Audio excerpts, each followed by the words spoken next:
Right now, gold is nearly double its 1980 nominal high of $850. Silver, on the other hand, is still 30% below its 1980 nominal high of close to $50. Can anybody name me anything that is cheaper now than it was in 1980? We all know that $50 in 2012 does not buy you anywhere near what it did in 1980. If we factor that record 1980 price of $50 in silver using the government's rigged inflation numbers, that means we would have a real inflation-adjusted high of silver at $130. That would mean that we're still 75% below the real inflation-adjusted high of silver back in 1980. If we use that same inflation calculator for gold, we would see the real high for gold is $2,300. This means that we're still 25% below that record in real terms. I believe the real high of silver and gold is much, much higher than that for many reasons. First, the government is lying to you about the real rate of inflation. A recent CNBC article shows that the government is lying to you even today about the real rate of inflation. They do this so they can steal from you, plain and simple. Every dollar that they print is a direct tax against your wages and savings. They need to keep your expectations low so that you will not panic while they are gutting you. The government hides this inflation of the currency through four major tricks. Number one is hedonic adjustments. If a car goes up in price, say from $20,000 to $21,000, it would, on the face of it, show a 5% increase in the price. The government does not want that, so it creates an adjustment which takes into account the value of the options added.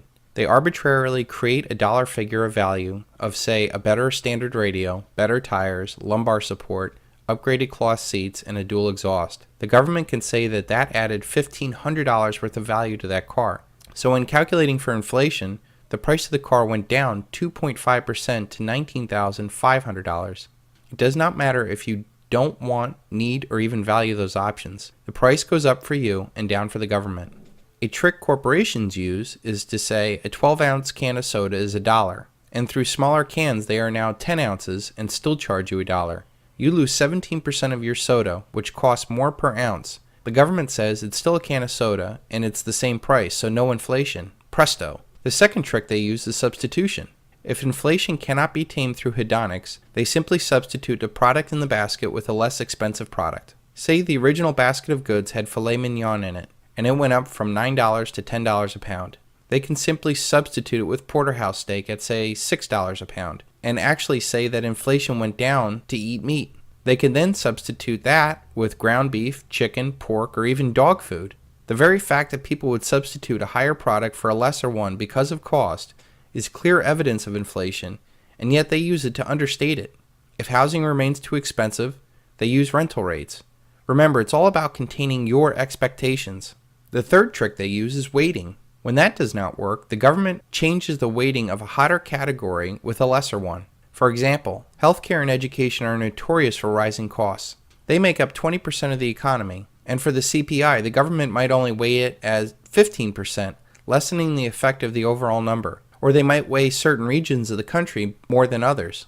Or they might weigh discretionary consumables that are known to be falling in price, that we buy infrequently, and that are not vital to the necessities that we need and buy every day. The fourth trick is, when all else fails, they just don't count it at all. Left out of all these real inflation equations for the government are the most essential parts of our lives: food, energy, and taxes.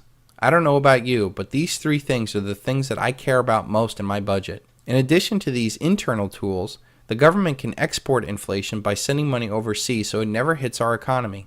Also, if money can be pushed into stocks, it does not enter the real economy, and that also benefits the elite, especially when there is an orchestrated fleecing of the public through crashes. So there were the four tricks that the government uses to lower our expectations on inflation. They use hedonic adjustments, substitution, weighting, and subtraction. This allows the government to post benign inflation of 2.4% when the real rate is easily over 10%. So if the real rate of inflation is 4 times higher than the official CPI number of silver and gold, that would put the real high of silver at $528 and gold at $9,220.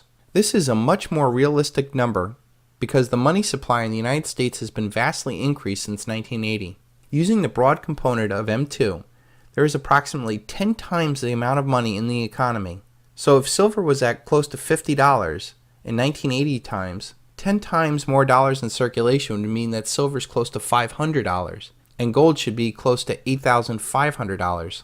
With those numbers in mind, we are still miles away of hitting any real record in gold and silver. And this is just one factor in the price of silver. When you realize that there is a lot less silver in the world since 1980, $500 is too low. When you realize that there are 50% more people in the world since 1980, $500 silver is too low. When you realize that only about 15% of the world's population even had the opportunity to participate in the bull run of the 70s and 80s, $500 silver is too low. When you realize that there are a lot more dollars, euros, yen, yuan, and other currencies of the world since 1980, $500 silver is too low. When you realize that we are going to have a mathematically inevitable collapse of all fiat currencies, all paper assets like stocks, bonds, and real estate, silver is actually priceless.